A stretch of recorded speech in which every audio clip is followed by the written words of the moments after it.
Maraming mahahalagang patakaran at mekanismo ang Facebook na hindi direktang sinasabi sa mga baguhang content creator. So narito guys ang mga lihim na kailangan mong malaman para hindi masyadong masayang ang effort at pagod mo. Ang una, ang originality of content trap. Bawal ang re-upload. Hindi sapat na ini-edit mo lang or nilalagyan mo lang ng boses mo yung video ng iba. Dahil mahigpit na ngayon guys ang AI detection. Mabilis na ngayon ma-detect ng AI ni Meta kung ang video mo na ina-upload mo is galing sa TikTok, galing sa YouTube, or galing sa mga ibang content creator dito sa Facebook. At kapag na-detect ng system na hindi mo original ang video na yun, may posibilidad na magkakaroon ka ng violation at mawawalan ka na ng kakayahang kumita or madedemonetize ka na kung monetize ka na. At kung hindi ka pa naman din monetize, mahihirapan kang ma-invite sa content monetization tools. Pangalawa, ang totoong sukatan ng algorithm. Hindi sapat ang like or react lang. Mas mahalaga pa rin guys sa algorithm ni Facebook ang shares at ang comments. At ang mahalaga guys, mahalaga din yung retention rate. Mahalaga din yan. Kailangan mapanood ng mga tao yung video mo sa unang 3 segundo at dapat mapanatili mo sila ng at least more than 1 minute.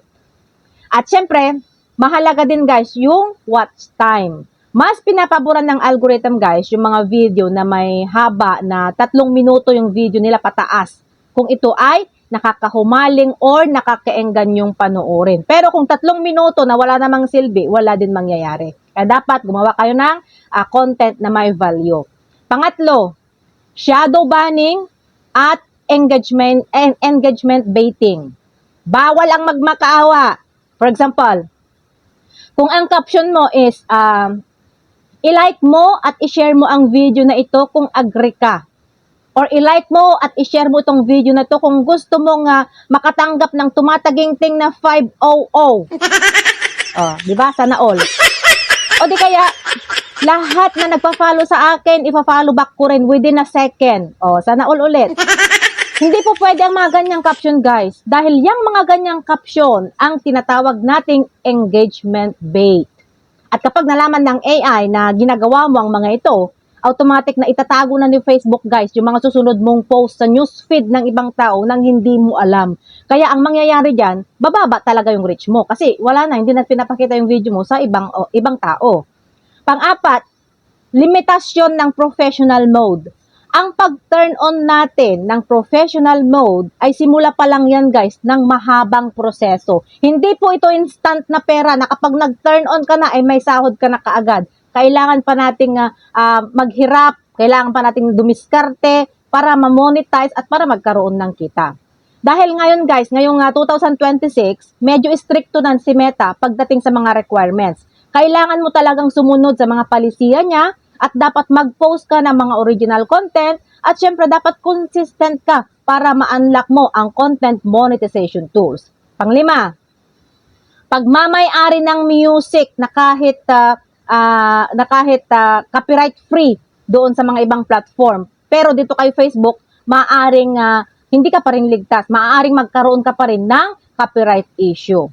Kaya pwede kanyang patawan ng silent block or di kaya i-mute niya ang mga video mo o di kaya mapunta sa may-ari ng music yung kikitain mo kung monetize ka na. May kumikita nga, may ads siya, kumikita siya, pero yung kinikita niya is napupunta doon sa may-ari ng music. Kaya mas maganda pa rin guys na gamitin mo yung sarili mong boses, yung sarili mong audio, o di kaya yung mga music na galing sa Facebook Sounds Collection. Yun, pwede yung gamitin yun guys. At ang pang-anim, paboritong format. Ito ay yung Reels video versus long form video. So itong Reels video guys, para ito sa reach. Ginagamit ni Facebook ang Reels para bigyan ka ng mga bagong audience or mga bagong followers. At itong long form video naman is para sa revenue or sa earnings. Dahil doon nang gagaling ang malalaking kita na kapag mas mahaba yung video mo, mas malaki din yung kikitain mo kumpara sa Reels video.